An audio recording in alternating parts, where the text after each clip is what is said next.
can see that area is being blocked.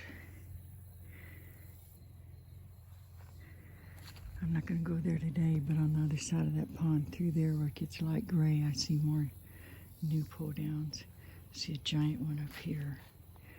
But before I check that out, I want to go back up here to this one. Game trail running through.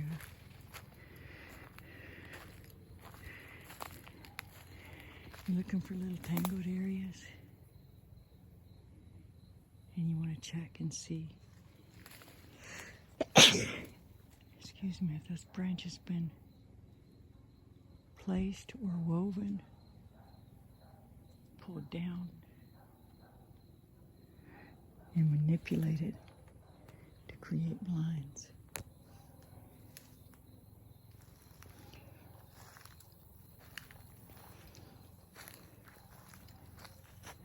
You can see a little pull down right there. But I want to get back over here and look at this large one.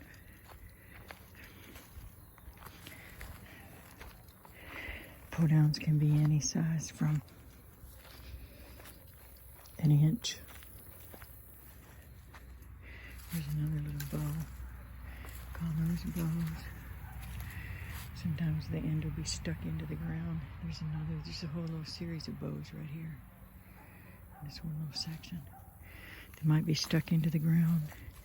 They might have a log laying over the top of them.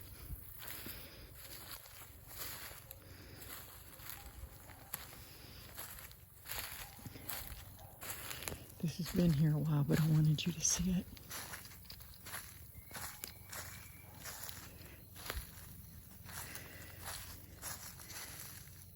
Giant pull down.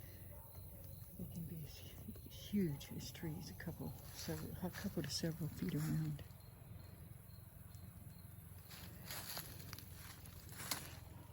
Just depends on the size of the size or number of the Bigfoots doing it. People will try to tell you that they always lead to a water source. That's just not true. They have a variety of reasons.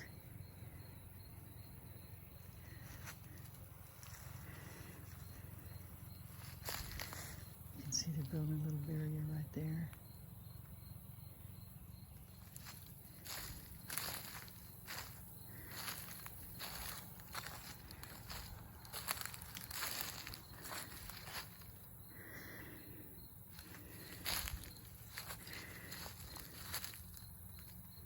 All of this is being turned into one giant blind.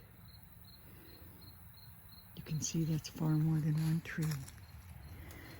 There's a little pond back over there in wet weather. And the game will run down this clear spot, this clear trail. And so these blinds on either side make a perfect hiding spot to ambush.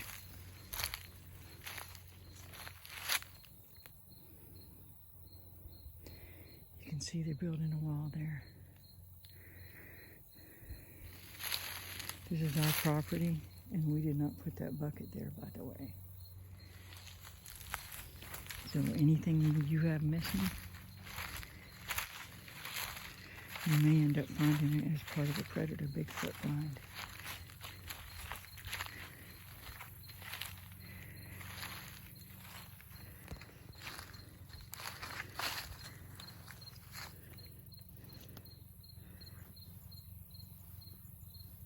That's the first little runoff pond, but it's dry right now.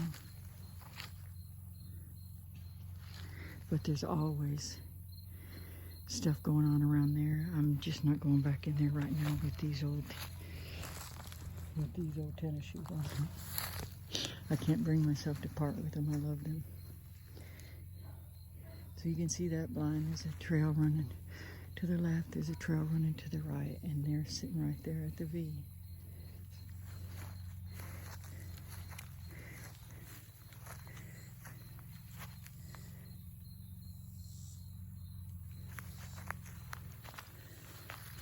Both sides of the trail, you can see blinds are being made.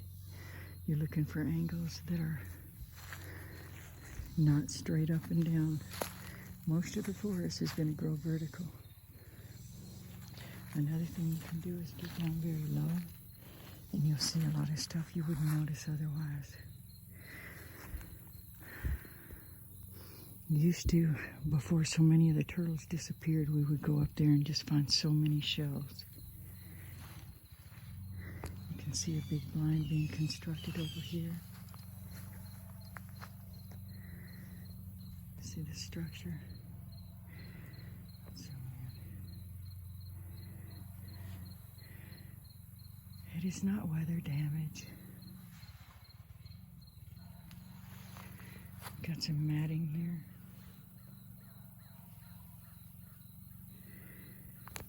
This property used to be full of hogs and deer. Over here, like I was saying.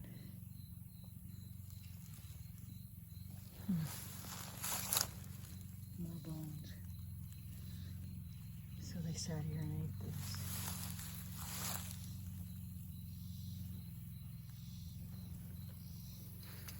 And see how, do you see how everything is made so that the prey is going to choose the path of least resistance? It's going to come through here because it's easier. And you see how this is being blocked here? They're creating a chute or a funnel. If you've read our book, Predator Bigfoot and their Spiritual Warrior's Path, they want the prey coming and going through there. And this is why. But I do not smell that. That's not what I smell stinking. I don't even smell anything on that anymore.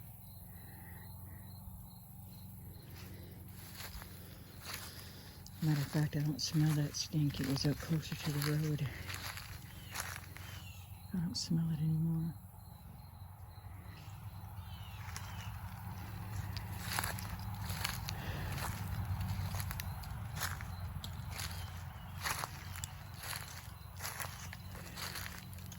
I would walk very quietly. When we're out tracking on our own, we don't worry about talking. We can move slowly from shadowy area to shadowy area so that we're not so easily visible. But right now is one of the worst times to be out tracking as far as they get more active at dusk. And I'm trying to do a tutorial, so I'm moving quickly. I'm not so worried about crunching on the grass. I just want to show you as much as I can while I'm out here.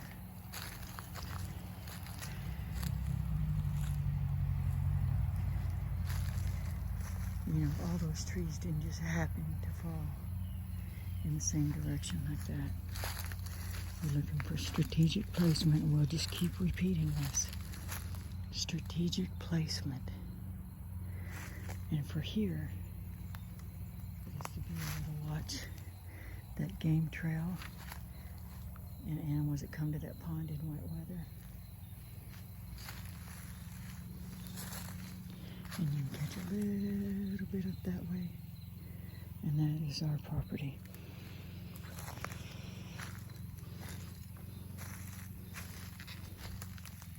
I mean, that's where we could be watched.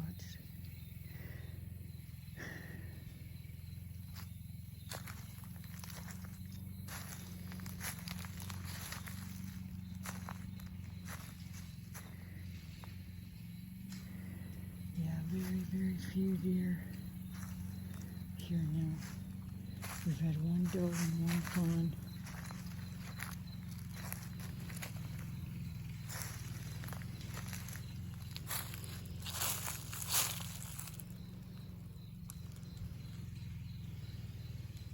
And there used to be so much.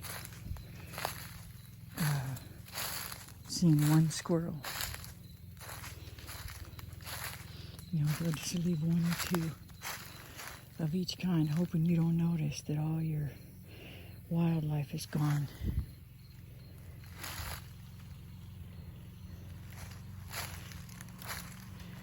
But start paying attention to the numbers that are there in your area. You can see that branches.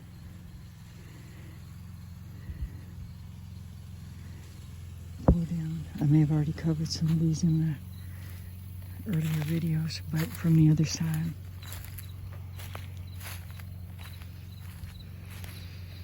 I'm getting that odd smell.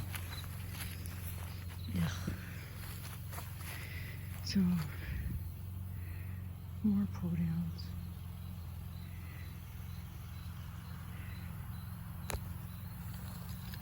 More blocking the trail so that the trail doesn't, so that the prey doesn't come through here.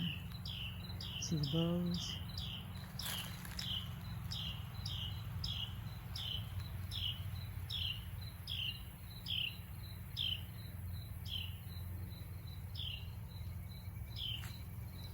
Listen to the birds, make sure they're really birds and not just predator Bigfoot signaling. Look at all them pull downs. But these are old and there is the bird up there. In our book we tell you hear a bird, find a bird. And that means see if you can lay your eyes on it. Because predator Bigfoots mimic everything.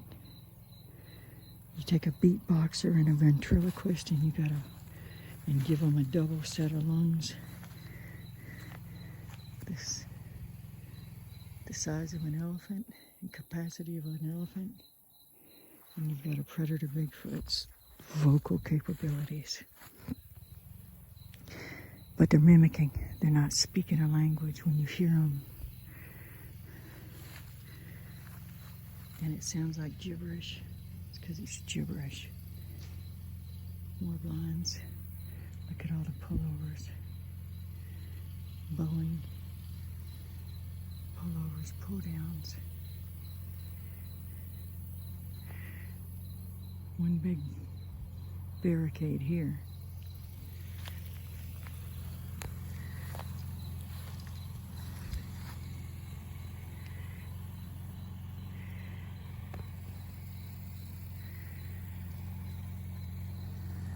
Jerry's up there mowing.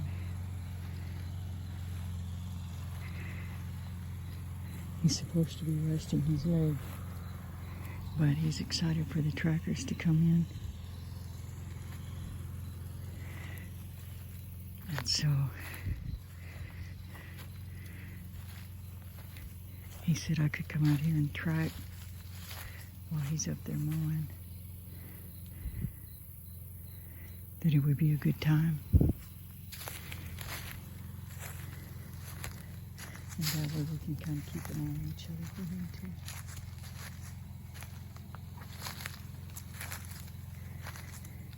And yes, I will mow too.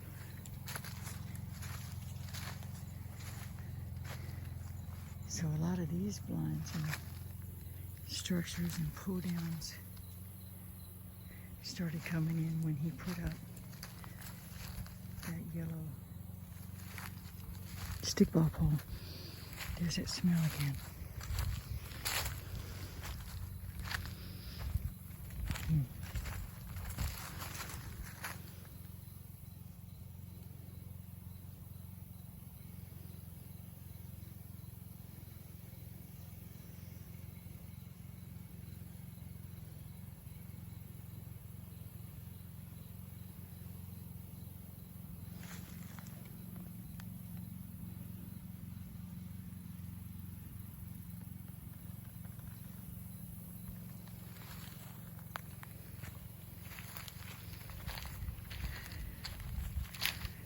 Can't see it, but all through here are logs. They got dragged and pushed here. And he put up that stickball pole.